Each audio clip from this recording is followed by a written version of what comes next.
How was the exam? Better than what I thought? Okay. You tell me. Well, I don't even know at this point. They're still being graded. So that's why I'm kind of curious to hear your perspective. What did you think about it? I see a lot of people shaking their head yes. That's always a good sign. That means like, you're an idiot, Ahern. Yeah. Comment? I'm sorry. A couple throw you off a little bit. Okay.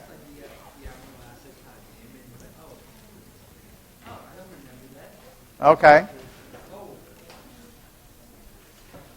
I don't take things personally, so if you have things you like or don't like, I always like to hear them. Any comments? Clear. Clear?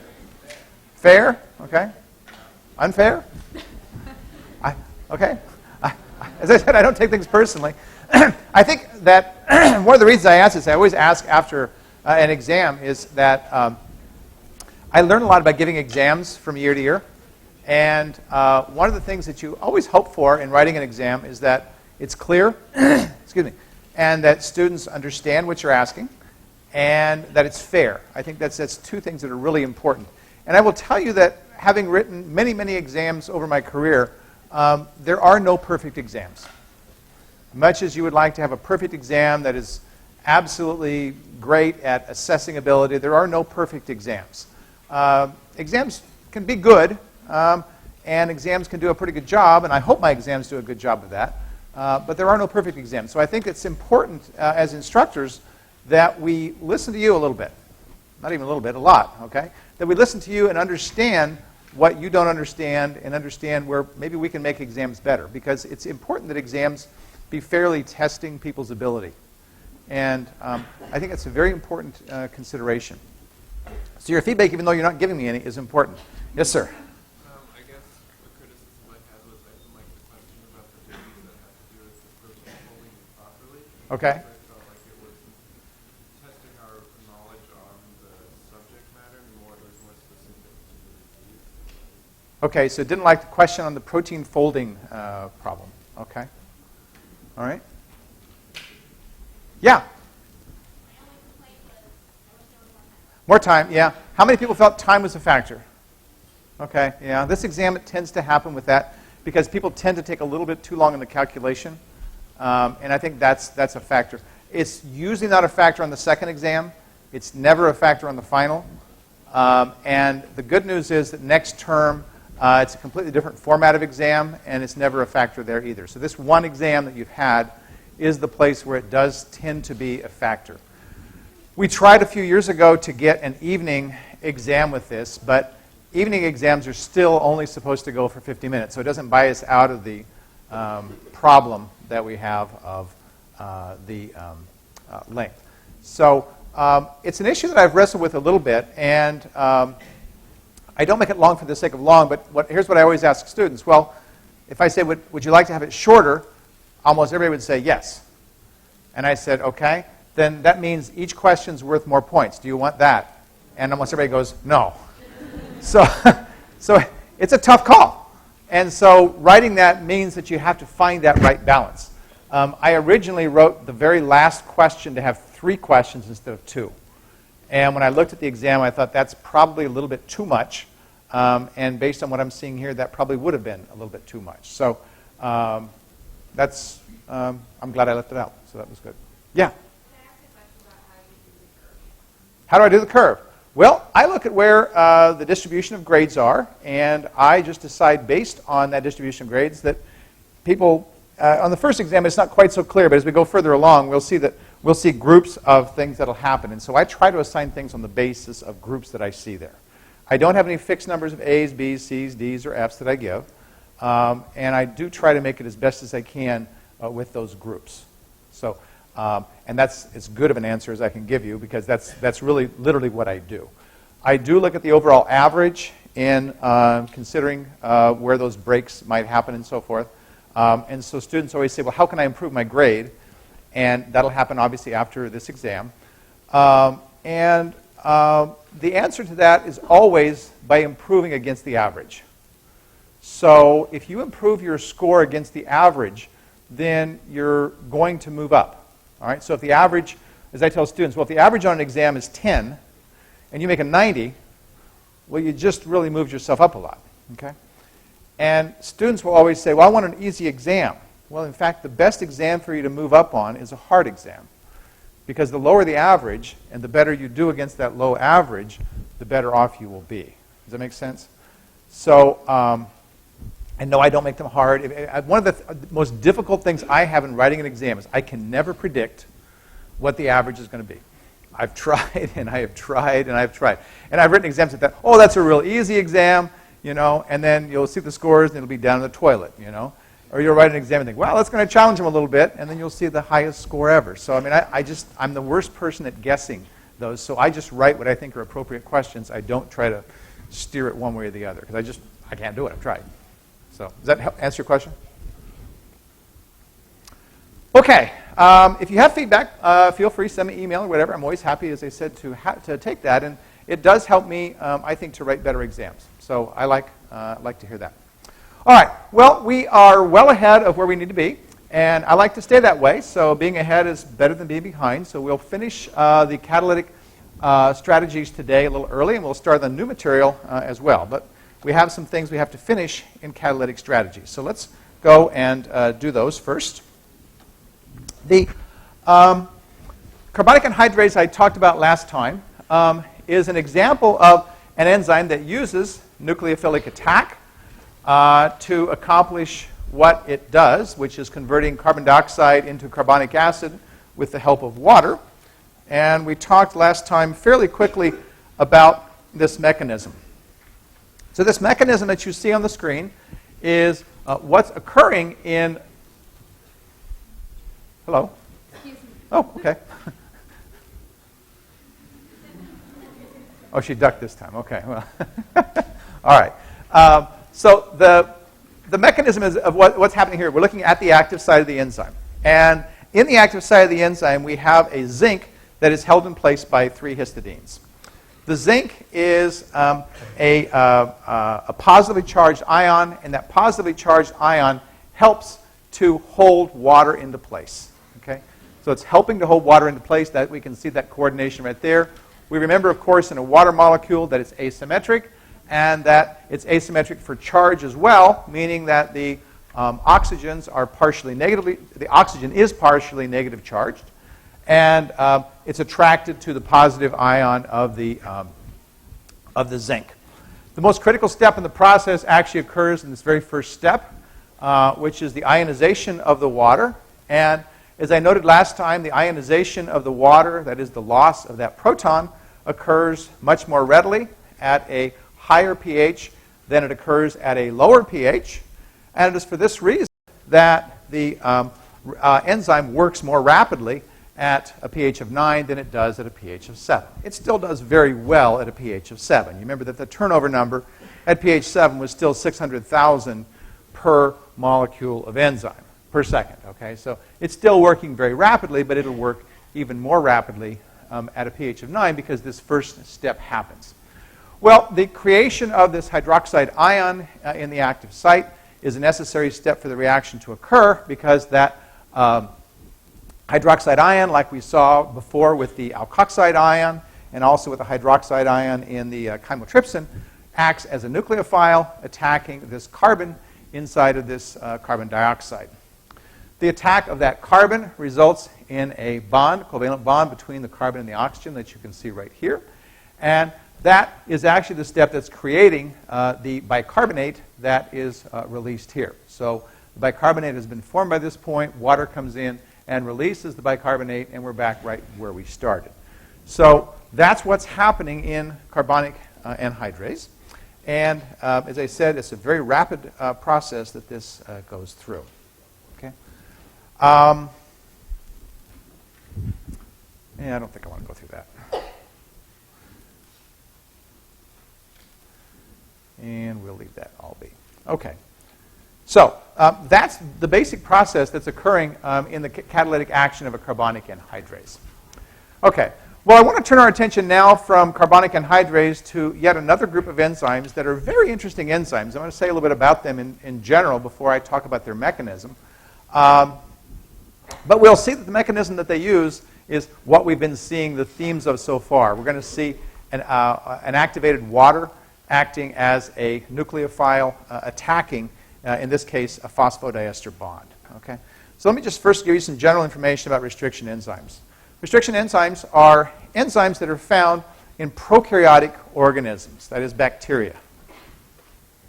So bacteria contain restriction enzymes. Restriction enzymes are also called restriction endonucleases. And restriction endonucleases have a very, very interesting and useful property. Okay? The interesting and useful property is that they recognize specific sequences of nucleotides in DNA. They recognize specific sequences of nucleotides in DNA. They bind to those sequences, the specific sequences, and they cut at those specific sequences. Okay? So they recognize specific sequence, they bind to the specific sequence, and they cut at the specific sequence. Now you might wonder why they do this. DNA is pretty important, and the reason that they do this is because this is a defense mechanism for the bacteria. A defense mechanism for the bacteria. How does that work? Well, bacteria get infected by viruses just like we get infected by viruses. Many of you are infected with a cold virus right now. Okay? We have an immune system that goes out there, and though it takes a while to get operational and to actually do its job, the immune system eventually takes over and we get better because the immune system is protecting us from invading viruses for the most part. It's not a perfect system, but it's a pretty good system. We can get a vaccine, for example, and our immune system is what gives us the protection against infection again by that same virus or organism. All right. Well, bacteria are single-celled organisms. They're lone rangers, right? They don't have an immune system. They don't have the ability to have an immune system because an immune system takes a multicellular organism and it takes a tremendous amount of cellular energy to do that, working together, coordinating to make antibodies. Bacteria don't have that option. So every bacterium is for itself. They can't go out there and coordinate an effort against a virus or even another bacterium. All right? Well, what they have is, since it's every bacterium for itself, is that they have these restriction endonucleases. So if a virus comes along and tries to infect the bacterium that has a restriction endonuclease, restriction enzyme, okay, then this system kicks into place. Okay? So the virus inserts its DNA into the bacterium. That DNA goes into the bacterium, and if there's nothing present, the DNA of the virus will take over and start making copies of the virus and kill the cell. If the bacterium makes a restriction enzyme that recognizes a specific sequence in the DNA of the virus, then it will cut it. Well, cutting it means that you are interrupting the genetic information of the invading virus. The invading virus's DNA is no longer functional, and you have just stopped the virus in its tracks. Okay? That's a pretty cool system. Well, you might sit here and think, well, that's really great, but how in the world does it keep from cutting its own DNA? Because if the restriction enzyme is recognizing a specific sequence, won't it cut that same sequence in its own DNA? And the answer is, if there weren't other protection, it would. So, a very common restriction endonuclease is called HIND3, H-I-N-D, and then the Roman numeral 3, HIND3. Okay? HIND3 recognizes the sequence AAGCTT on one strand. Okay? You don't even know that sequence. It doesn't really matter. Okay? But that's what it recognizes. That is a 6-base sequence.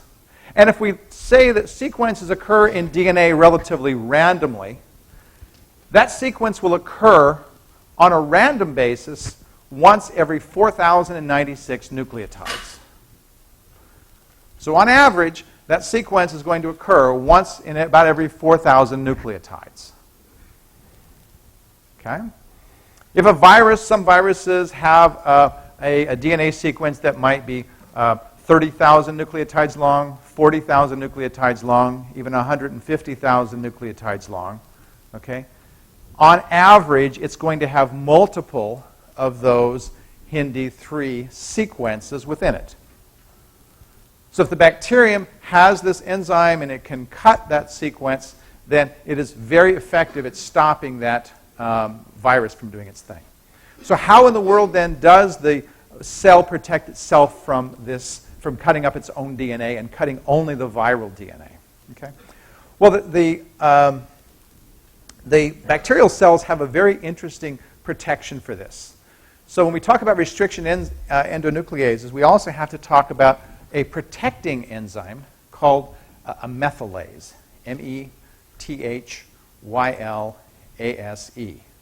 a methylase. The whole system I'm going to describe to you is called restriction/modification. So restriction/modification. So I've told you what the restriction is, that it's recognizing and cutting specific sequences. What's the modification?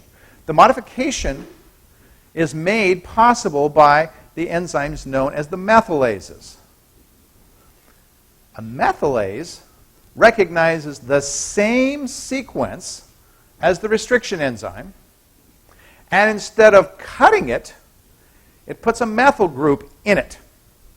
So somewhere in that sequence, it varies from enzyme to enzyme, but somewhere in that sequence, it puts a methyl group in there. Why is that important? Well, once the methyl group is in there, the enzyme can't cut that DNA if it has a methyl group in it. So the methylase methylates the host DNA.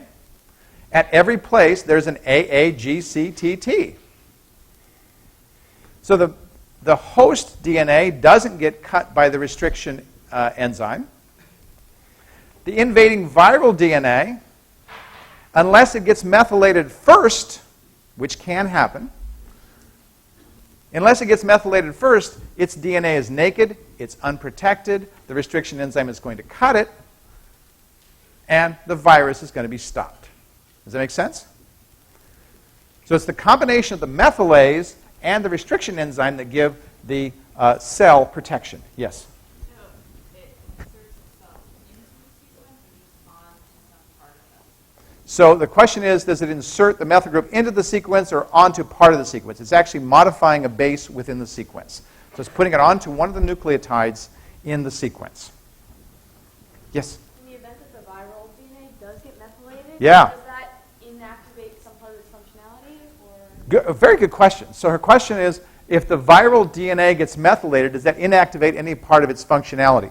Methylation actually can have some effects on gene expression, but the biggest effect that would happen here is that the restriction enzyme wouldn't work on it, and the virus would actually kill the cell. So if the methylase wins the race, if the methylase gets to the viral DNA before the restriction enzyme gets there, that cell is toast. Okay? Because that viral DNA is now going to be protected. It's going to make copies. It's going to basically kill the cell. Okay? Yeah, where you at? Down here, okay. Yes. Okay, good question also. Once the viral DNA gets methylated and then starts copying itself, are the copies all methylated? Okay. The answer is probably not. All right.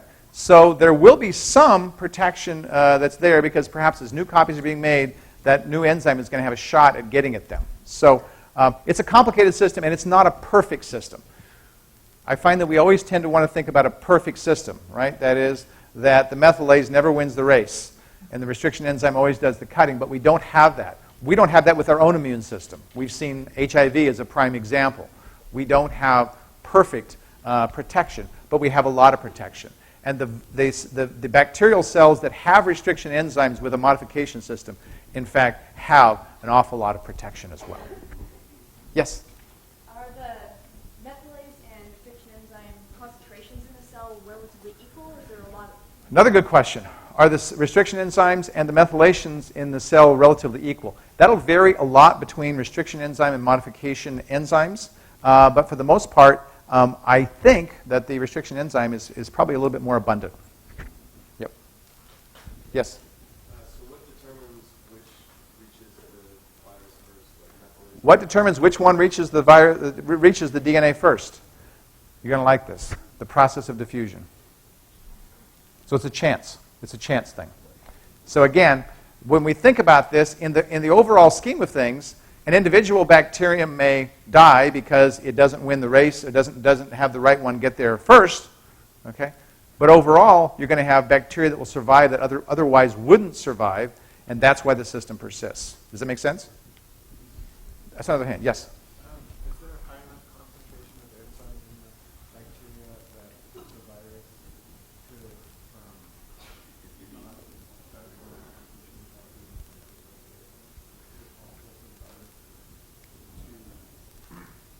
kill the bacteria even if the enzyme is present? So his question is it possible for the virus to kill the bacterium even though the enzyme is present? Yes. Okay. So there's a variety of scenarios that we could imagine will happen with this. And as I said, it's not a perfect system, but it does ensure a greater likelihood that bacteria that have this will survive. Yep. Okay, good questions. Now, remember what I said when I started this. This is a system present in bacteria. We don't have this in our cells.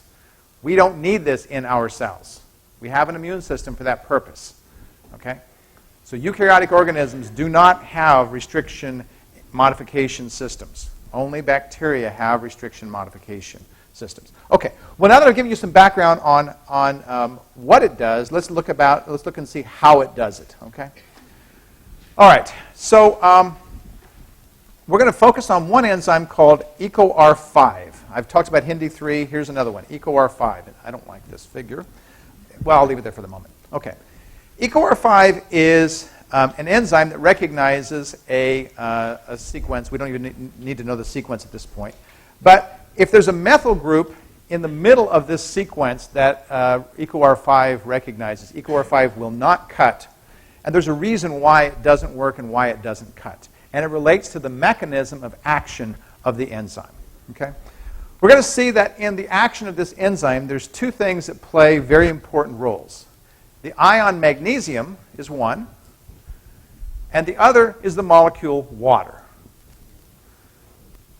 And like what we saw with zinc, where we saw zinc activating water, holding water in place, and then having ionization and the ion attacking the carbonyl carbon of the carbon dioxide, all right, so too does the magnesium help to hold water in place so the same ionization can happen and so the same nucleophilic attack can happen, only this case it's on a phosphodiester bond. This is simply showing the magnesium ion that plays a role in this, and it's a kind of a higgledy-piggledy figure. But magnesium is playing an important role in ultimately helping to hold water. Okay? Now, this actually shows the sequence that's recognized. As I said, you don't need to know the sequence, but the sequence that this enzyme recognizes is GAT-ATC. And most restriction enzymes, by the way, recognize a symmetric sequence. And when we say symmetric, if we read it 5' to 3' on the top strand, it reads the same way 5' to 3' on the bottom strand. Okay? Molecular biologists call that a palindrome. It's technically not a palindrome because radar is a palindrome because it reads the same way backwards and forwards. But this reads the same way backwards and forwards if you read one strand and then you read the other strand. Okay. The methylation that's happening in this enzyme is happening right in the middle of this sequence right here. Okay. One of the things that happens during the catalytic action of an enzyme is there's a couple of steps. The enzyme actually finds its sequence on a DNA in an interesting fashion. It grabs a hold of any old part of the DNA. As the restriction enzyme grabs a hold of any old part of a DNA, and then it starts sliding down the DNA sequence. It's sliding down that DNA sequence. And when it finally hits the sequence that it recognizes, it stops. Okay? That's kind of a cool way of finding the thing that it's going to cut at.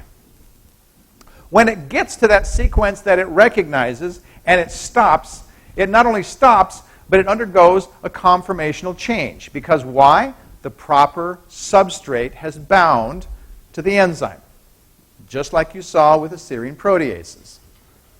Okay? The proper substrate has bound, in this case, the sequence GAT-ATC. The binding of that proper sequence in the active site of the enzyme causes the enzyme to undergo a conformational change. And the conformational change causes the DNA to bend right in the middle of where it bound. Okay? Right square in the middle. Everybody with me?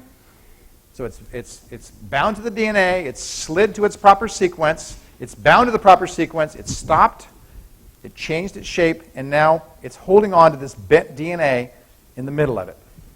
Okay? That's what this guy's doing. Now, this bending turns out to be critical for the cutting. The restriction enzyme, remember, is going to cut. We're talking about the restriction enzyme here. We're not talking about the methylase. We're talking about the cutting by the restriction enzyme.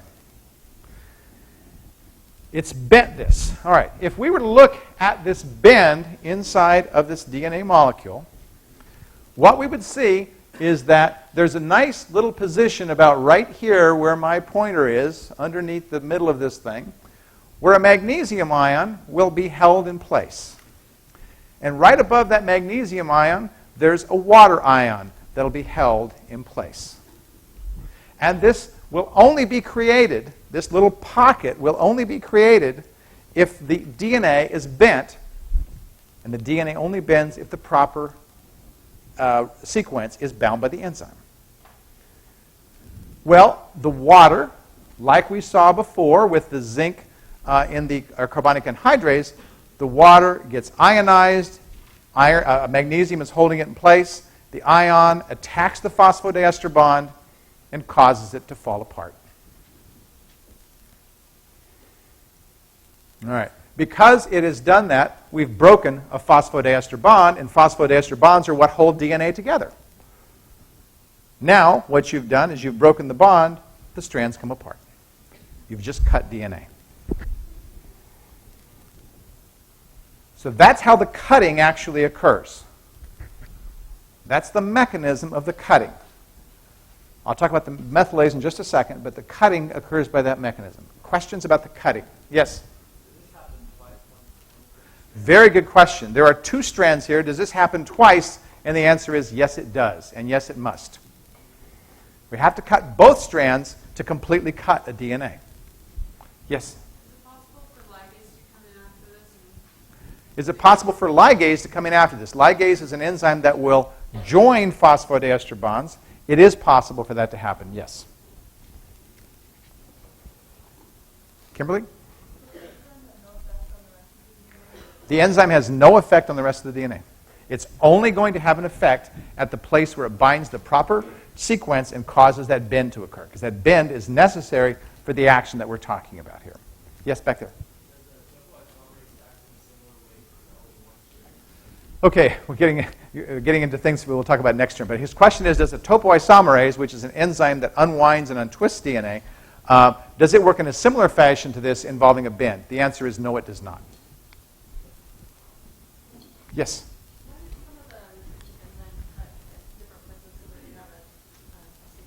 Yeah.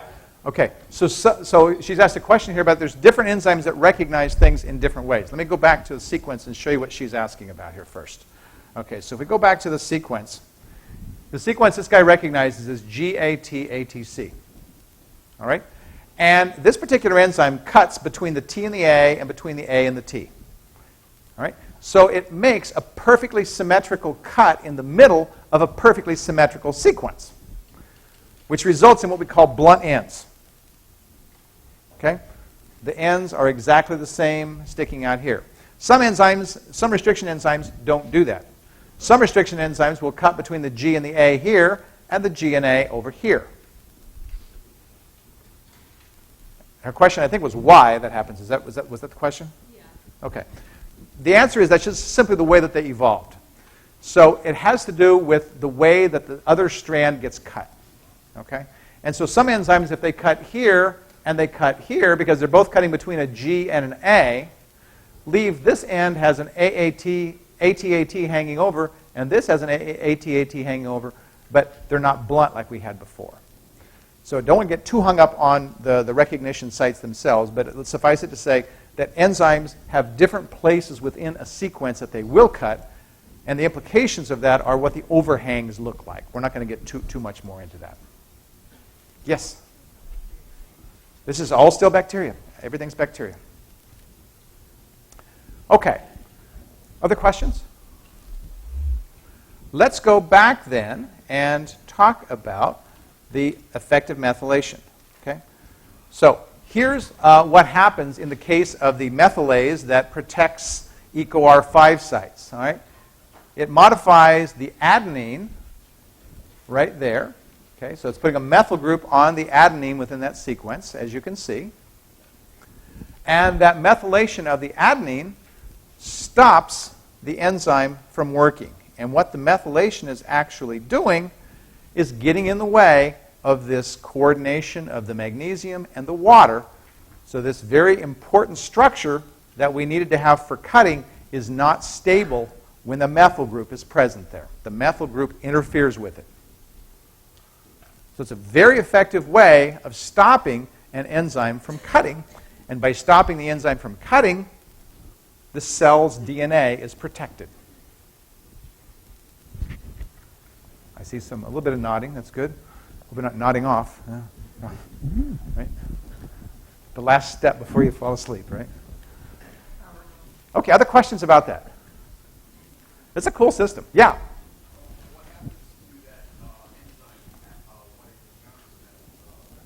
What happens to that enzyme? It's a very good question. What happens to that enzyme when it encounters a methyl group? It won't bend. It doesn't recognize it as a proper sequence, so you don't get bending, you don't get any of the things that we saw here. So EcoR5 goes along, and it's just as if it didn't see it in the first place.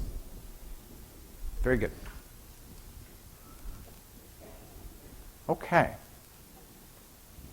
Well, those are restriction enzymes. Let's see. Maybe we should sing about that, I think. I have a song about this. We have never sung this song in class, so it's a relatively new song. It's the first time you guys will be the first people ever to sing this song in class. So it's about what we just heard about, and it's about the enzyme Hindi 3. It's to the tune of an old song called Chim Chim Chiree. Everybody know that song? Okay, here we go. I'm obsessed with I can't start. Let me think about it. I'm obsessed with... now I can't get the tune in my head. Somebody want to get me started? I'm obsessed with AAGCTT because it's the binding site of Hindi 3, cutting up DNA most readily. The buns are not blunt when they're cut up, you see. That's the wrong song!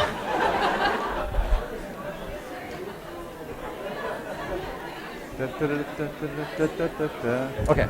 I'm obsessed with AAGCTT because it's the binding site of Hindi 3, cutting up DNA most readily. The ends are not blunt when they're cut up, you see. 5' overhangs of AGCTC. This is awful.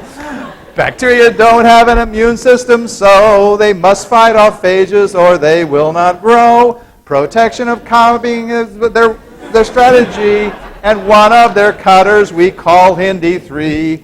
On binding of AAGCTT, the recognition sites bent easily. Phosphodiester attacking, meanwhile, has water behaving as nucleophile to stave off the phage for a little while.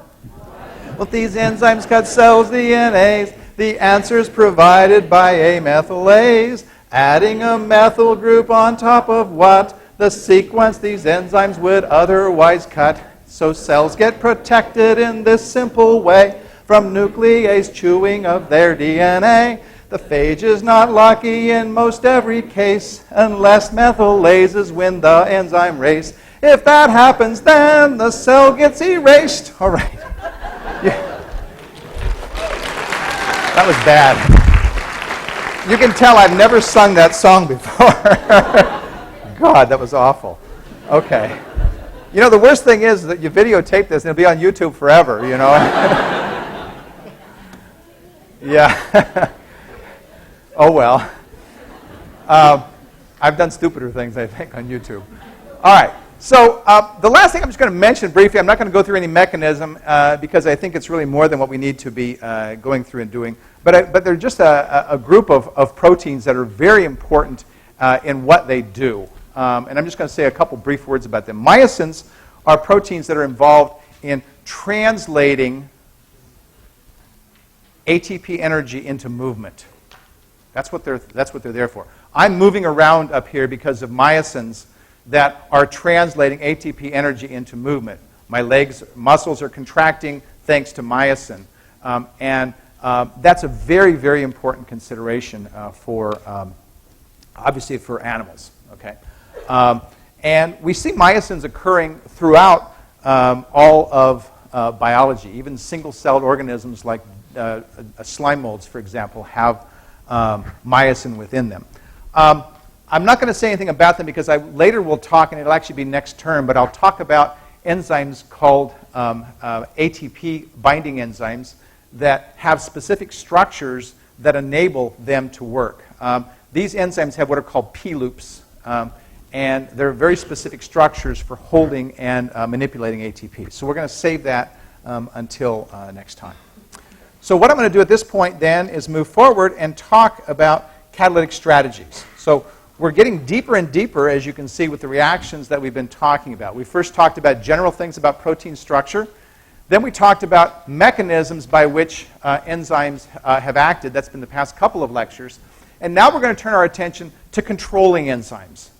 Because as I've alluded to earlier, enzymes are able to catalyze things so rapidly that cells need to make sure that they don't let too much product or too much substrate be used up. So they have to control those. And so they have some very interesting and elaborate schemes that we'll see for that regulation. If you want to understand how cells do what they do, this is going to be the most important thing. The control of enzymes, whether it's the way enzymes work after they're made or the determination about whether or not they are made, really are how cells function. Okay? This is where it's all at. So this term we talk about the ways in which the enzyme is made after it's been synthesized. Next term we'll talk about the ways in which the enzyme synthesis itself is controlled. Okay? That's called gene expression, and we'll talk about how that's done. So for right now, we're going to talk about how the enzymes are controlled once they've been made. Okay. Well, a couple lectures ago, I gave you a term that I'm going to give you in a lot more detail here. It was called allosterism. Okay. Anybody remember what allosterism meant? Anybody memorize that definition for the exam? It's one of my most common exam questions. I didn't ask you, but I almost did. Yes. Was that you? Oh, you're not doing it. Okay. Yeah. Okay, so they are allosterism itself. You're on the right track. Enzymes have binding sites on them for molecules. We can think about these occurring in two ways. One, we can think about binding sites for the molecules the enzyme acts on, and the other is we can think about binding sites on the enzyme for molecules that bind that affect the enzyme, that it doesn't act on. Okay? So allosterism is actually the latter. That is, that allosterism is, I'm going to give you a definition again because I think it's a very important definition. All right? Allosterism is a process whereby a small molecule binds to an enzyme and affects its activity. Process whereby a small molecule binds to an enzyme and affects its activity. That effect can be positive. That effect can be negative. Yes, question? What's the difference between cooperativity and allosterism? Good question. Cooperativity is what we refer to in the case of hemoglobin, where it refers simply to the binding of what the protein binds to. Right? They're different colors of the same thing. Okay? But we'll see allosterism can actually work with molecules besides what the enzyme binds to. Okay? That's what allosterism, how it really differs. Okay? And we'll see that in just a minute. Okay, so allosterism is pretty critical. Now, as I go through this, I'm going to say some things that are going to be inaccurate. All right? You like this? But before I get started, I'm going to tell you something that's inaccurate, something that's wrong. Okay? That inaccuracy is that this mechanism I'm talking about, allosterism, is not an on-off switch. But I'll talk about it like it is. I try not to do that. But I want you to remember, when we talk about allosterism controlling an enzyme, we think about it in simple terms. The enzyme is turned off or the enzyme is turned on. All right? It's much more like a radio whose volume is turned loud or whose volume is turned soft. Okay? So it's more a matter of degree when we talk about allosterism. Yes?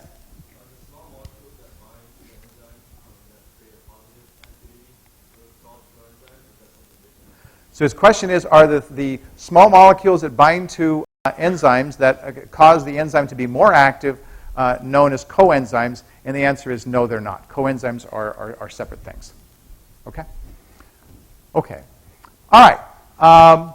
So the classic enzyme we use to describe allosterism is called ATCase. We'll talk a lot more about it next term, but I'm going to introduce it to you this term. Okay?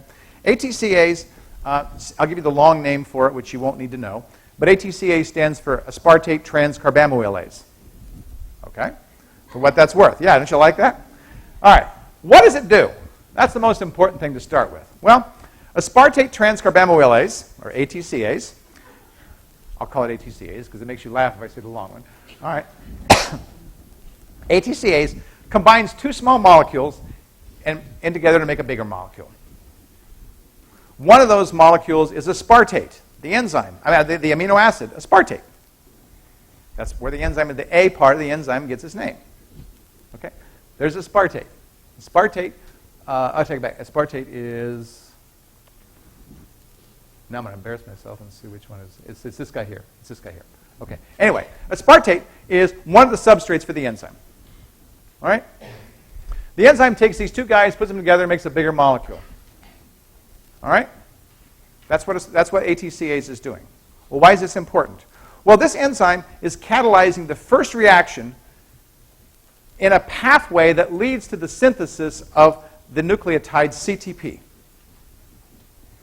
Now, notice what I just said. I said it catalyzes the first reaction in a pathway that leads to the synthesis of CTP.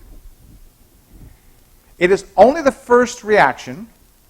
And notice, it does not catalyze the synthesis of CTP.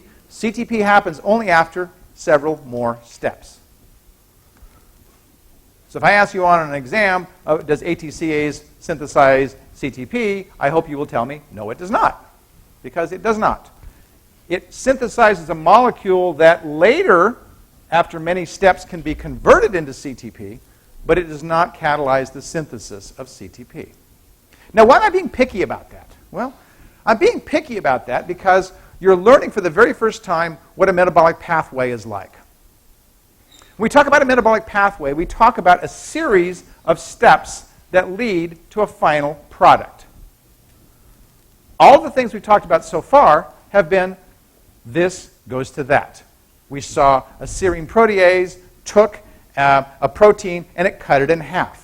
We saw a restriction enzyme took a DNA and it cut it in half. We saw carbonic anhydrase took water and CO2 and put them together. Each of those was one step. Okay? A metabolic pathway would take the product of one step and use it as the substrate for the next step. And then the next step. And then the next step. Right? So the product of one reaction becomes the substrate for the next reaction, which creates a new product, which now is the new substrate for the next one, et cetera, et cetera, et cetera. All right. Well, that turns out to be very, very convenient and controllable. Very convenient and controllable. How so? Well, it turns out that the end product of this pathway is the nucleotide CTP. This is the last thing that's made at the end of this pathway. Cells are very careful in how much of any given nucleotide they make. We'll see this next term. I'll tell you next term repeatedly that cells have greater controls on how much of each nucleotide they make than anything else they have inside of them. Why do they care about how much of any given nucleotide they make? The answer is that if they make too much of a given nucleotide, they're much more prone to having mutations happen. They're much more prone to having mutations happen. So the best defense against mutation is keep everything balanced properly. Cells don't want to make too much CTP, just like they don't want to make too much GTP, and they don't want to make too much ATP. Making too much or too little of something is going to favor mutation. All right. Well, look at what this CTP does. You see this little red arrow? This little red arrow up here is to indicate that CTP binds to ATCase and turns it off, which means it turns its volume down. It slows the enzyme way, way down, effectively turning it off. That's brilliant. Why is that brilliant? Because by controlling this one enzyme, this product will be made in very tiny amounts, which means that this product is going to be made in very tiny amounts, et cetera, et cetera, et cetera. I control one enzyme, I control the whole pathway. Control one enzyme, I control the whole pathway. That's really powerful. Okay? What I've just described to you is a phenomenon we call in biochemistry feedback inhibition. Feedback inhibition. Okay? Feedback inhibition occurs when the end product of a pathway inhibits an enzyme at the beginning of the pathway. The molecule made at the end of a pathway inhibits an enzyme that catalyzes a reaction at the beginning of the pathway. So if CTP concentration starts getting high, it turns its own synthesis off.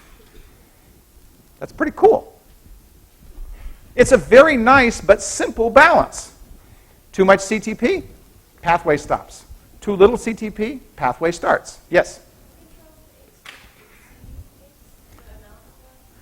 The amount of CTP will control whether the ATCase is active or inactive, or loud volume or low volume.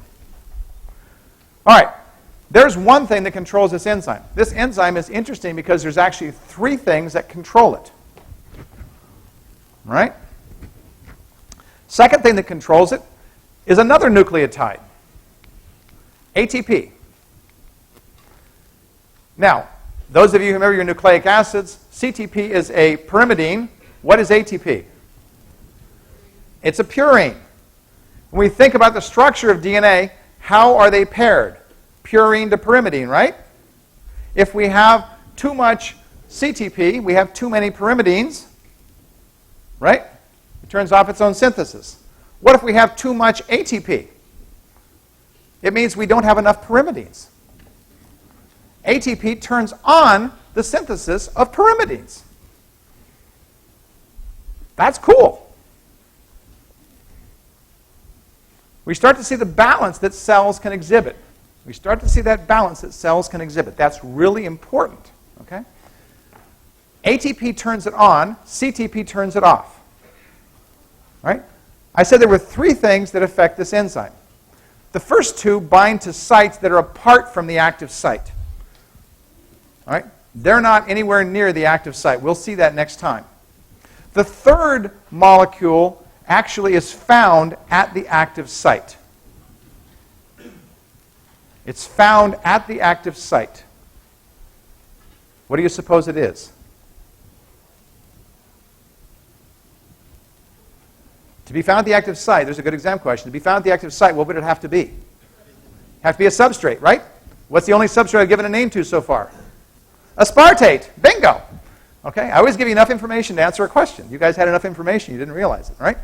Aspartate will activate the enzyme also. Aspartate activates the enzyme. All right, that's a good place to stop. I'll talk more about that next time. See you guys on Friday. And if you bring Dad, we have a surprise on Friday, by the way.